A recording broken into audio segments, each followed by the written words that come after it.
기도가요 읽도록 하겠습니다. 에베소서 4장 1절부터 13절입니다. 한 절씩 교독하여 읽으시겠습니다. 그러므로 주 안에서 갇힌 내가 너희를 권하노니 너희가 부르심을 받은 일에 합당하게 행하여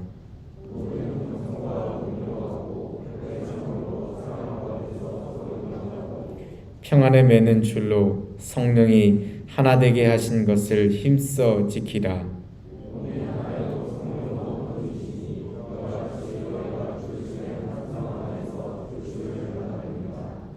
주도 한 분이시요 믿음도 하나요 세례도 하나요.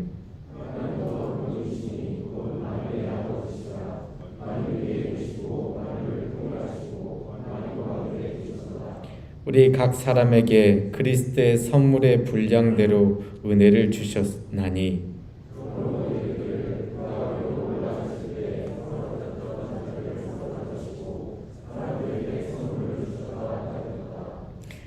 올라가셨다 하였은즉 땅 아래 낮은 곳으로 내리셨던 것이 아니면 무엇이냐.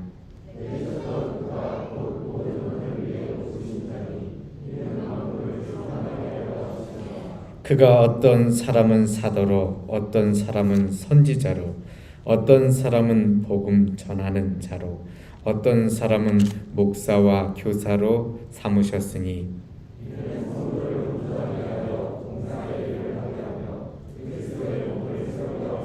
함께 읽겠습니다.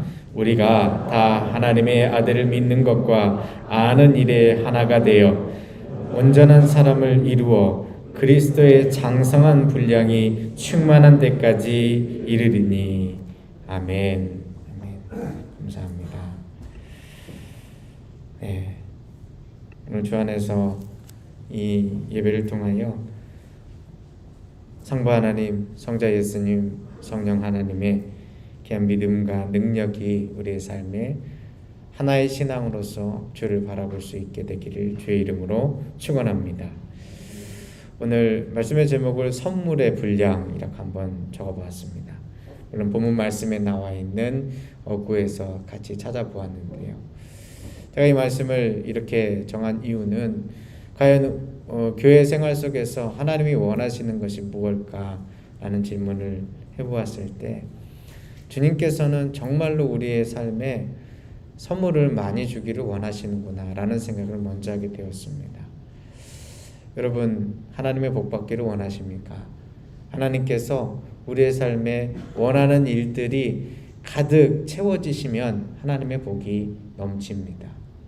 그런데 내가 원하는 일이 하나님께 많으면 많을수록 하나님의 복은 어쩌면 아이러니컬하게도 멀어집니다.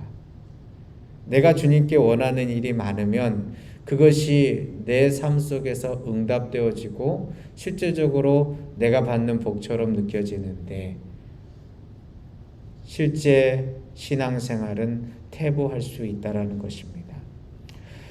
오늘 하나 되신 주의 은혜가 우리 가운데 있을 때 내가 하나님께 하나가 되는 것이지 하나님이 내게 하나가 되는 것이 아니다라고 하는 것을 한번 깊이 묵상해 보았으면 좋겠습니다. 과연 나는 하나님께 적합한 자녀입니까?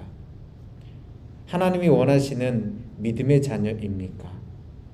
예수 그리스도의 보혈의 능력이 내 삶 가운데 흘러가는 주님의 백성입니까? 아니면 나는 하나님께 마치 청구서를 내밀듯이 내 삶에 이 일도 있고 저 일도 있고 저것도 있는데 이 많은 문제들을 내게 그득그득 쌓아놨으니 주님, 내가 말할 때마다 하나씩 결제하시고 하나씩 들어주십시오 라고 얘기하고 계신 것은 아닌지요. 하나님은 우리에게 가장 좋은 것을 아시는 분입니다. 어떠한 삶의 형편이 되어야 우리의 삶이 복된 자로 채워지는지 나보다 더 잘 아시는 분입니다.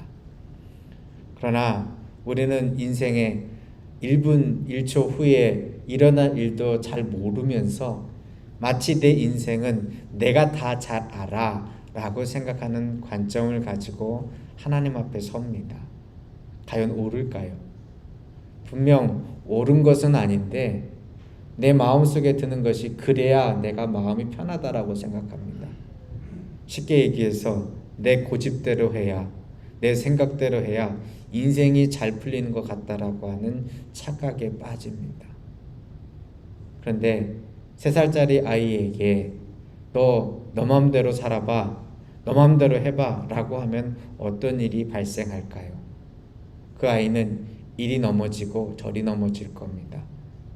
이 아이는 내가 마치 마트에서 저 장난감 사주지 않으면 나 여기서 때를 쓸 거야 라고 하면서 뒤집어져서 막 울고 있어서 그 아이를 그래 너 네 맘대로 해봐 라고 얘기를 하면서 내버려 둔다면 이 아이가 엄마도 잃어버리고 장난감도 잃어버릴 겁니다.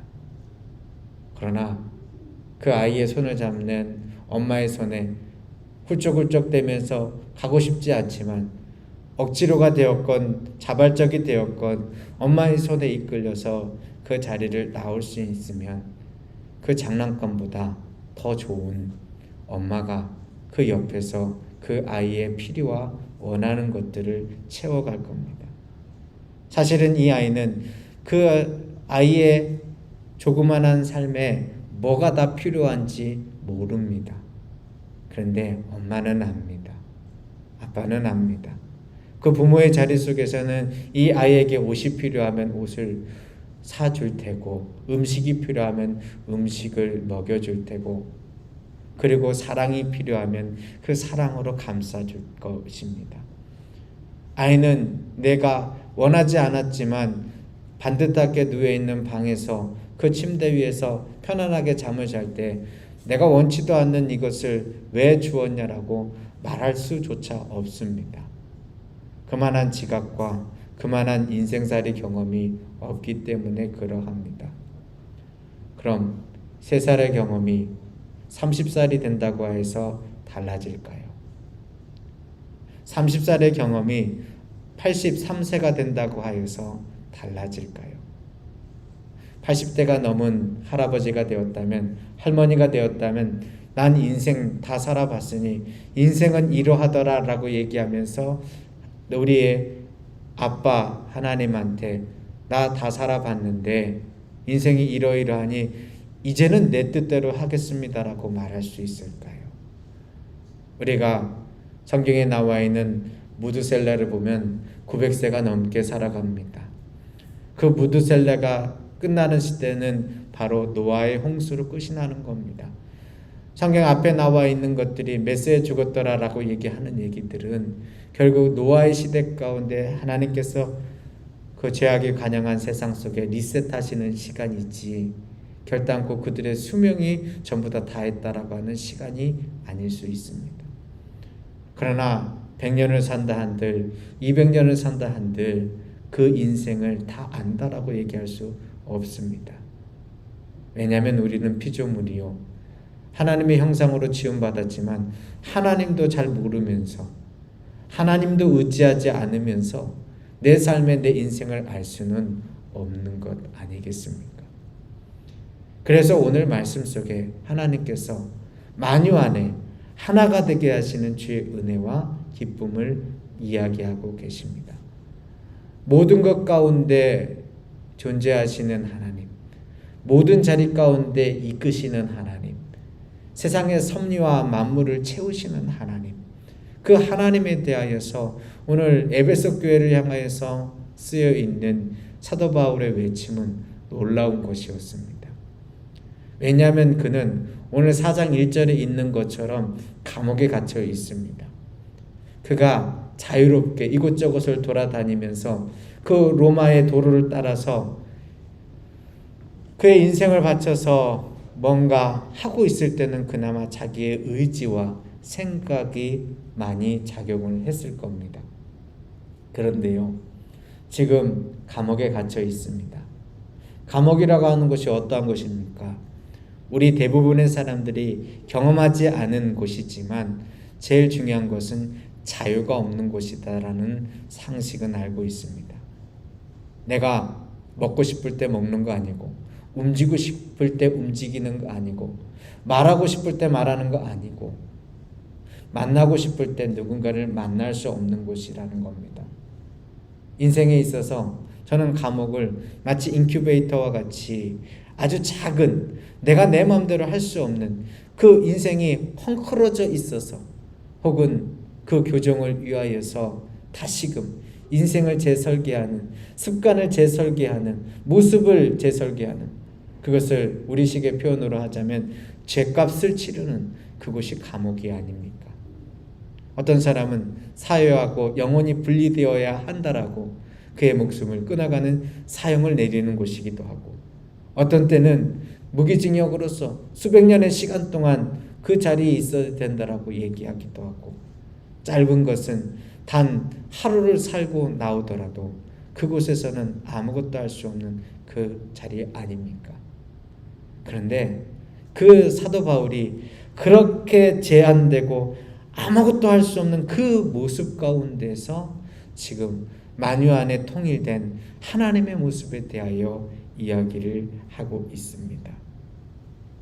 그런데 교회를 향하여서 한 이야기가 오늘날 교회가 꼭 명심해야 되는 수많은 이야기들을 차고 넘치게 합니다. 결론을 먼저 내고 이야기를 하겠습니다.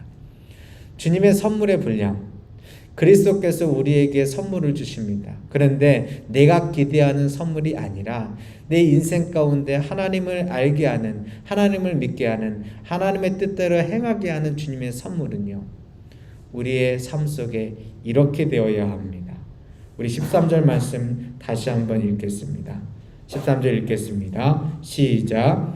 우리가 다 하나님의 아들을 믿는 것과 아는 일에 하나가 되어 온전한 사람을 이루어 그리스도의 장성한 분량이 충만한 데까지 이르리니. 아멘. 사실 게임을 전혀 안 해보신 분도 있을 텐데요. 게임을 좀 재미있게 하시는 분들의 모습을 보면은 원하는 게 있어요. 뭐가 있냐면은요, 그 게임을 진행하기 위해서 레벨이 바로 조금씩 올라가는 것을 원합니다. 게임을 진행하기 위해서 여러 가지 이곳저곳 게임 가상세계 안에 돌아다니면서 아이템이라고 하는 것들을 열심히 획득하기를 원합니다. 무슨 얘기냐? 그 게임에서 좋은 캐릭터가 되고 좋은 역량을 이루기 위하여서는 처음에 시작했던 것보다는 조금 발전된 게임을 능수능란하게 다루고, 다른 환경 가운데서 그 수준에 맞는 사람들과 그 일을 해나가도록 조금씩 발전해 가기를 원하고요. 그리고 그 일을 할 수 있도록, 그것이 보통 싸우는 일들이 많으니까요. 게임의 이야기를 말하자면은 무기를 획득한다고 표현을 하는데요. 이 싸울 때 잘 싸울 수 있는 무기들을 가지고서 그 게임을 임하기를 원합니다. 굳이 관심도 없는 이야기를 왜 하느냐? 우리 신앙생활에서 진정한 성장이 무엇일까요? 우리 신앙생활에서 주님이 주시는 선물의 분량이 무엇일까요? 하나님께서 우리에게 옛다, 너 집 하나 잘 사서 한 10억 정도 시세 차익 남기거라. 그러면 주님의 선물의 분량이 많이 큰 것 같고, 나는 열심히 일해서 하나님께서 어디에서 꽁돈 3만 원 생기면 그 선물의 분량은 작은 겁니까? 그런 거 아니지 않습니까? 하나님이 10억을 준 것은 많고 3만 원을 준 것은 작은 게 아니고, 사실은 하나님이 주시는 것은 하나님을 아는 것과 하나님을 믿는 것에 하나가 되도록 하시는 은혜를 주는 겁니다. 왜요? 하나님을 믿으면 내 인생에 주님께서 무엇을 베풀어 놓으실지 주님을 신뢰하는 자가 됩니다. 지금은 내가 한 치 앞 날도 알지 못하여서 좀 불안한 것 같지만, 내가 하나님을 믿으면 하나님이 나를 이끌어 가시는 삶에 대하여서 충분히 이해하고 받아들이고 수용할 수 있습니다. 그리고 그 가운데서 내가 감히 하지 못할 거라고 생각했던 것들도 주님 믿고 해보는 겁니다. 그렇게 하나님께서 내 인생을 막무가내로 설계하지 않으셨을 거라는 생각이 드니까 내 삶 속에 해야 할 일들에 대하여서 주님 믿고 해볼 수 있다라는 겁니다. 그런데 주님이 우리한테 해보라고 하는 것이 시행착오를 겪으면서 쓰러지고 넘어지라는 것을 말하는 것은 아닙니다. 주님이 우리에게 해보라고 하는 것은 주님을 아는 것만큼 해보라고 하는 것입니다. 주님을 안다고요? 그렇습니다. 여러분, 성경 말씀을 읽으면서 몇 구절이나 마음속에 담겨지십니까? 저는 여러 번 성경 말씀을 읽어가면서 읽으면 읽을수록 내가 왜 이 이야기는 몰랐지? 왜 이 구절에서 이렇게 하나님이 말씀하시는지 이해가 되지 않았지? 라고 굉장히 깜짝깜짝 놀랍니다. 원래 바보였던 것은 분명한 건데 정말 이렇게 성경에 무지한가? 이렇게 성경에 대하여서 나는 오해하고 혹해했는가? 라고 생각하는 적이 한두 번이 아닙니다. 여러분, 그래 하나님을 아는 것이란 여러분 인생을 이해하는 것보다 더 위대하고 더 엄청난 분량입니다. 그리고 이 세상의 그 어떠한 내가 관심을 가지고 취미생활을 가지고 내 인생을 걸어서 수고하고 애쓰는 그 어떠한 지식과 학위보다도 엄청난 일입니다. 그런데 그것은 결단코 내가 아무 노력도 하지 않고 가만히 앉아 있는데 어느 날 갑자기 성령의 빛으로서 내 마음을 비춰가지고 이루어질 수 있는 것이 아닙니다. 선물을 받을 사람이 준비가 되어야 그 선물이 의미와 값어치가 있는 것 아닙니까? 다윗과 사울이 전쟁에 나갔습니다. 골리앗이 그 이스라엘 군을 향하여서 엄청난 모욕을 가합니다. 그 골리앗의 거대한 체구 앞에서 사람들은 그 어떤 장수도 그 어떤 장군도 심지어 기골이 다른 사람보다 어깨가 더 올라간 그 사울조차도 왕으로서 그와 더불어 겨루어 보겠다라고 하지 못합니다. 그때 소년 다윗이 그 모습을 보고 어떻게 저 개 되지만도 못한 저 블레셋 이방인이 다른 건 모르겠는데 하나님의 이름을 모욕하냐라고 하면서 그는 내가 저와 싸우겠다라고 합니다. 그 이야기가 사울왕 총사령관에게 들립니다. 기도 안 차는 일이지만 어쨌든 아무것도 할 수 없는 상황 가운데서 아마 사울왕의 생각은 이런 마음을 갖지 않았을까요? 한 사람이 피를 흘림으로 말미암아 이 이스라엘 사람들이 그 분개하여서 지금 사기가 떨어져 있는 상황 가운데 뭔가를 해야겠다라고 하는 일정한 희생을 치르더라도 저를 통하여 일을 해야 되지 않을까라는 생각을 했을지도 모릅니다. 그리고 그 생각을 절묘하게 결합하기 위하여 왕의 갑옷을 내어줍니다. 왕의 갑옷은 말 그대로 총사령관의 갑옷을 입는다라고 하는 것은 어떠한 의미입니까? 총사령관의 갑옷을 입는다는 것은 그 사령관을 대신하여서 그 자리에 장수로 나간다라는 겁니다.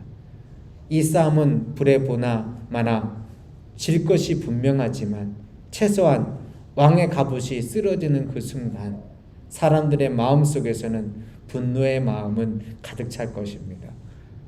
어떻게 저런 아이를, 어떻게 왕의 갑옷을 입고 있는 저런 아이를 저렇게 죽일 수 있냐라고 하며 이스라엘 군대 속에서 또 다른 여론이 형성이 됐을 겁니다. 아마 그것을 노리고서 이 사울 왕은 그에게 주었지요. 그러나 그 총사령관의 갑옷은 결단코 그에게 맞는 옷이 아니었습니다.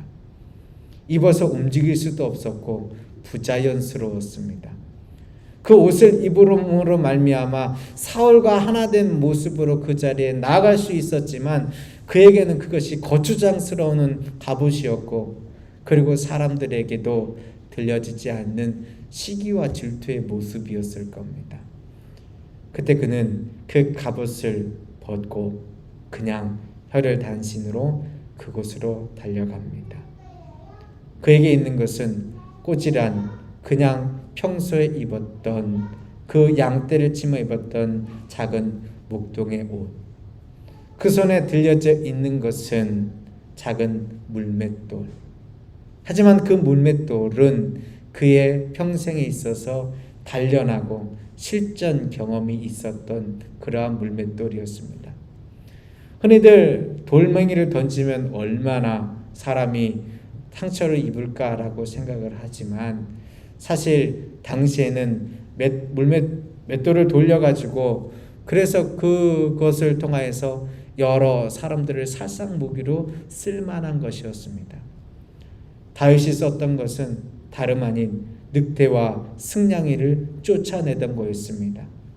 양들을 집어삼키려고 할 때 정확하게 맞추어서 그것을 넘어뜨리며 그가 산전수전을 겪어가며 비록 나이는 어렸지만 그의 삶에서 가장 자신 있게 최선을 다해서 준비하고 기량을 갖추었던 것이었습니다. 그러나 갑옷을 입고 있고 투구를 쓰고 있는 그 골리앗 앞에서 아무리 권총과 같은 물맷돌을 던진다 한들 승산이 얼마나 있겠습니까? 그러나 그는 그 마음속에 그 마음에 맞는 옷을 입습니다. 뭐라고 얘기하느냐? 너는 갑옷과 투굿을 입고서 이 이스라엘을 치려하지만 나는 살아계신 하나님의 이름으로 내 앞에 나간다. 살아계신 하나님의 이름으로 나간다라고 할 때 그는 하나님의 이름과 하나가 되어 그 자리에 섰던 겁니다. 그러니 결국 이 싸움은 아까 사울과 골리앗의 싸움에서 그 맞추어지지 않은 그 갑옷을 입었더라면 그는 인생에 있어서 뭔가 하나의 사건으로 지나갔을 테지만 하나님의 이름을 입고서 그 자리에 나아갔을 때 그는 이제는 하나님과 골리앗의 싸움으로 바꾸어 놓은 것입니다. 그의 선물의 분량입니다. 어떻게 생각하십니까? 총사령관의 갑옷이 좋습니까? 아니면 하나님의 이름이 좋습니까? 세상적인 눈으로 볼 때에는 총사령관의 갑옷이 훨씬 더 나은 것 아닙니까? 총사령관의 갑옷을 입으면 차라리 목숨은 잃을지언정 어쨌든 내 인생에 있어서 뭔가 내 이름은 날릴 수 있는 것 아니겠습니까? 그런데 하나님의 이름은 아무것도 남는 것이 없어 보입니다. 누구 말대로 좀 심하게 말하면 개죽음을 당하는데 차라리 그 이름이나 부르지 말 거라고 생각하지 않았겠습니까? 그러나 그에게는 수많은 시간 동안 애를 썼던 그 물맷돌과 그리고 하나님의 이름이 있었습니다. 자신이 갖고 있는 그 물맷돌과 하나님의 이름이 하나가 되었을 때 하나님이 주시는 선물의 분량은 더 엄청난 것이었습니다. 그 돌을 정확하게 돌려서 그 이마 가운데, 그 투구 가운데 이마 가운데 그 돌을 던졌을 때 마치 총알과 같이 탄환과 같이 정확하게 흡수에 맞으며 그 거대했던 골리앗이 쓰러졌습니다. 그리고 그 자리에 가서 골리앗이 갖고 있는 그 칼을 들어서 그의 목을 베었습니다. 이보다 더 분명한 것이 어디 있습니까? 흔히 생각하기에 다윗의 기계가 그의 삶을 만들어갔다라고 생각하지만 아닙니다. 그가 그 삶을 들어서 최선을 다하여서 양떼를 지키는 자의 삶을 살아갔던 것, 그것이 하나님께서 그를 쓰는 첫 번째 이유가 되었습니다. 하나님께서 그에게 선물을 주시는 첫 번째 이유가 되었습니다. 아마 양떼를 치면서 비바람 맞으면서 어느 때는 그 상황 속에서 승냥이와 이리를 보며 마음이 두렵고 떨렸던 시간들이 있었을 겁니다. 내 인생에 왜 이렇게 나는 이것밖에 할 수 없지라고 생각하던 때도 있었을 겁니다. 그러나 그 자리에 하나님의 이름을 부를 수 있었습니다. 그가 하나님의 이름을 힘입어서 그 돌멩이를 던질 수 있었습니다. 우리가 생각하면 하나님의 이름을 부르는 것과 그 돌멩이를 던져서 이리를 맞추는 것이 다른 일처럼 보이지만 아닙니다. 같은 일입니다. 그의 삶 속에서 하나님의 마음에 합한 자가 되는 것은 단순히 열심히 하프를 타며 그 성전에서 예배를 드리면서 다윗이 세워진 것이 아니라 그의 있는 삶의 자리, 그 삶의 모습 속에서 열심히 물맷돌을 던져야 됐을 때 주님 의지하며 주님 생각하며 그 돌을 던져 맞추었던 경험이 하나님께서 하나님의 선물의 분량을 결정하시는 이유와 발판이 되는 것입니다. 그러합니다. 오늘 선물의 분량대로 한 머리된 예수 그리스도 앞에 우리는 지체가 되어 주의 성도가 되어 혹은 교사로 혹은 목사로 혹은 가르치는 자로 혹은 복음 전하는 자로 혹은 선지자로 혹은 사도로 우리를 세워주셨습니다. 그런데 선물의 분량은 하나님만 바라본다고 되어지는 것이 아닙니다. 우리가 하나님을 바라볼 때에 보이지 않는 하나님을 바라보기 때문에 하나님께서는 보이는 하나님의 형상을 통하여 하나님을 바라보게 하십니다. 그게 무엇입니까? 내 주변에 있는 믿음의 사람과 주님을 알지 못하는 사람에게 내가 하나님의 형상을 드러내고 그 사람 속에 있는 하나님의 형상을 알아가는 것입니다. 그래서 4장 1절은 이렇게 얘기합니다. 부르심을 받은 일에 합당하게 행하라. 우리는 이 신앙생활을 하는데 내가 원해서 한다라고 착각할 수 있지만 아닙니다. 하나님께서 우리를 부르셨기 때문에 내가 예수를 구주로 고백하는 것이지 내가 뭔가 기독교 집안에 자라서 혹은 군생활 하다가 교회가 가까이 있어서 내 군생활의 선배가 교회 가자고 했기 때문에 이 자리에 있어서 주님께 부르심을 입었다라고 하는 거 아닙니다. 그것은 과정이요. 진짜 부르신 이는 하나님 한 분이십니다. 그 하나님께서 우리에게 그 부르심에 합당한 일을 우리들이 행하라고 합니다. 그럼 그 선물의 분량을 결정하는 그 부르심에 합당한 일이 무엇이냐?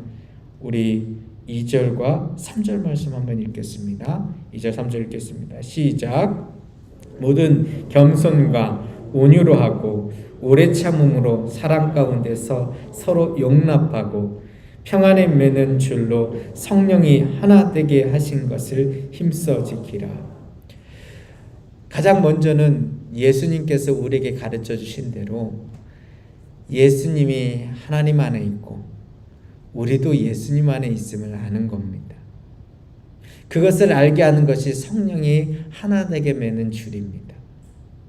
그런데 그 성령이 하나 되게 매는 줄은 단순히 하나님께만 하나 되어 매어지는 줄로 끝나지 않습니다. 그것만큼 대단한 것은 없습니다만 결국 우리의 삶 속에서 여러분 하나님 앞에 겸손할 필요가 있습니까?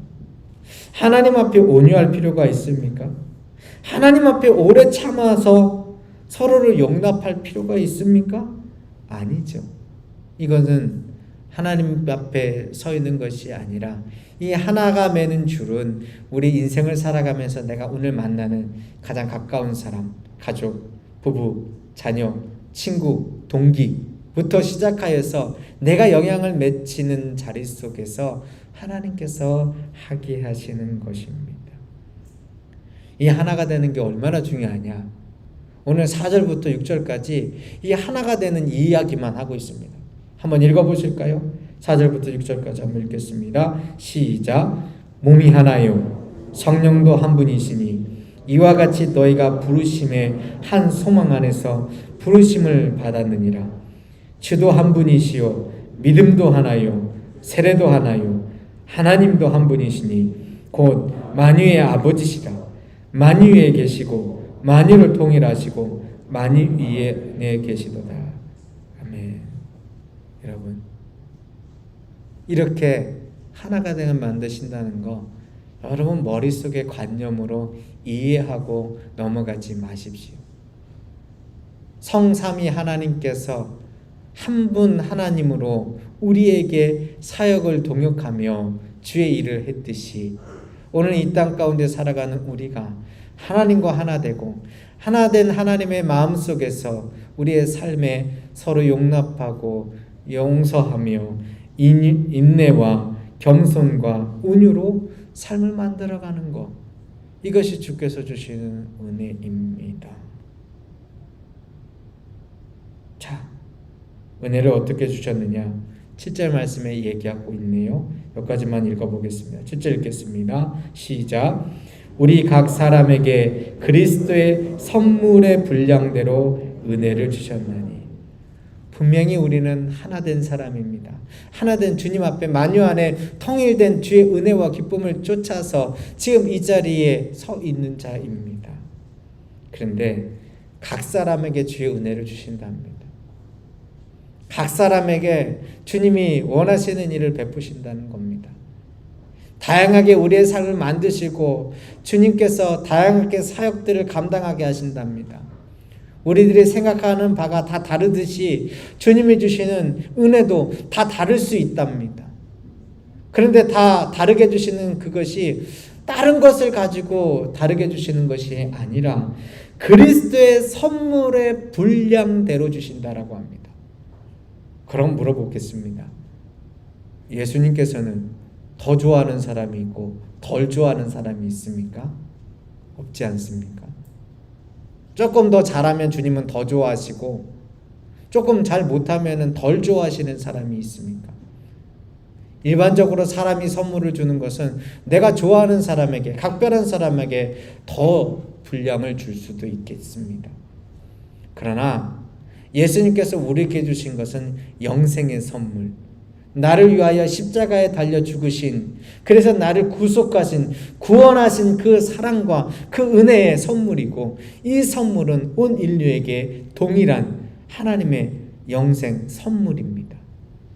그런데 그리스도의 분량이 있다라고 하면 그러면 하나님의 분량이겠습니까? 아니면 이것이 우리의 분량이겠습니까?